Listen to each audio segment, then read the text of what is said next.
Okay. Hi, I'm Richard Campbell. We're here at the Oak Hill Academy Family and Adolescent Center in Fulton County. This is our prime facility for teaching advanced topics in geological agriculture. We use this as the first GeoAg Academy of Oak Hill in Atlanta. Today we're going to tell you what's going on with our gravel gardens. It's December 1st. Our garden started early as July 29th. So come on and let's see what we have growing this late in Atlanta, in Fulton County. Right now we have one of our mums. This mum was planted here about a month ago for the press conference held on November 13th.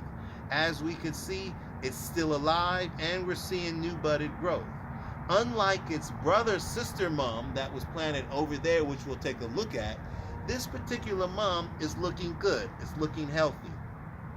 We see that this mum has an insulation barrier around it. In the summertime, this mulch around this gravel sand programming underneath is used to keep the moisture good. Now we see that in the fall and winter time, this mulch helps keep the heat controlled so that this mum can stay alive longer. Something we've learned here as part of this Atlanta pilot. Now next to it we have our bean plant. This plant did pretty good, but as you can see, the recent cold snap snapped the plant. This plant and this plant, both string beans, both had a chance, but the last few days of under 50 degrees was too much and took these plants out. Also, these plants have this mulch type, these wood chips. Does it make a difference between the red and the wood? We don't know. But we're going to do some more testing with that over time. Now, an interesting thing about this bean plant is there were few beans that we didn't get to pick, and they just died along with the plant. Here's one here that we could take a look at. That's a string bean plant that just didn't get picked in time before the cold snap, and then there's another one there. But a plant that did last through the cold snap is this Pea Shoot microgreen. These are microgreens, and this is the Pea Shoot microgreen, one of the strongest, most nutritious plants on the planet. This is what you need in your diet every day. You have this in your diet, you get a lot of nutritional value. But let's look at this Pea Shoot. This plant normally consumed at the 1, 2, or 3 inch, but in gravel, especially outdoors. 6 minutes? No, it said close, and I don't know. Okay. Oh, wait a minute. That's Battery. Oh, good Lord. Battery low. Oh, no. Okay. Okay, cool. Oh. Let's keep going. So keep going. Okay. Okay. Welcome back. So this plant is growing almost 3 feet tall. It's coming back, and now check it out. It's got a flower. That means the bean is right behind it. We see a flower here. These are Pea Shoot microgreens that have grown back up and are flowering, and a pea pod is coming. So the microgreen is almost grown back into the parent pea. And you can see with these trellises how they latch on to how the tentacles of the microgreen latches on. And you see this big one, big leaf. But overall, when you come look closer at this amount of food, when you're talking about the nutritional value being very high, you've got nothing here for days of super strong nutrition, even this late in the winter outdoors.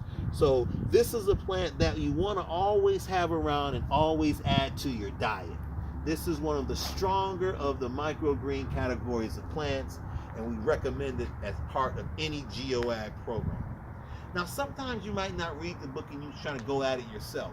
Here's an example that we keep here as a training example of what not to do.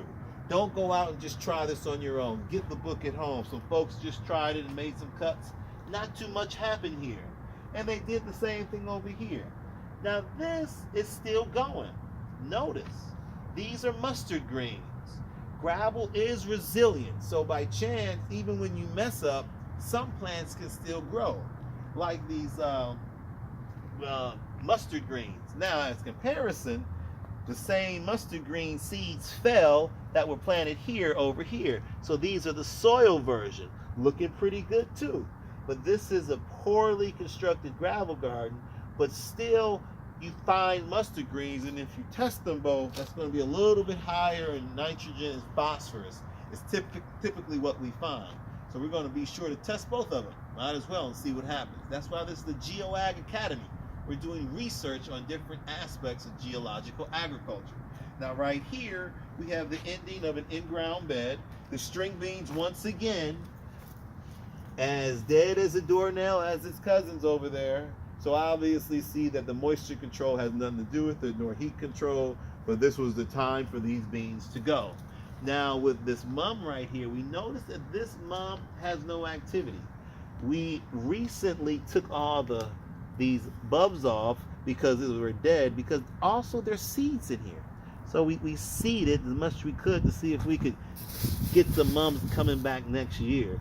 But now when we take these, and the thing about this mum that's interesting is that all of it had died, but the mum over there was still living, the first mum we saw. And so what that goes to show you is that these microenvironments in gravel, even in the same place, can have a different effect on different plants. So that's an update for what's going on at the Geo Outdoor Gravel Gardens here at the GeoAg Academy of Oak Hill. Now we're going to take a look at what's going on at the indoor gardens, and we've got our production team out there preparing for something big. So we'll talk about that shortly.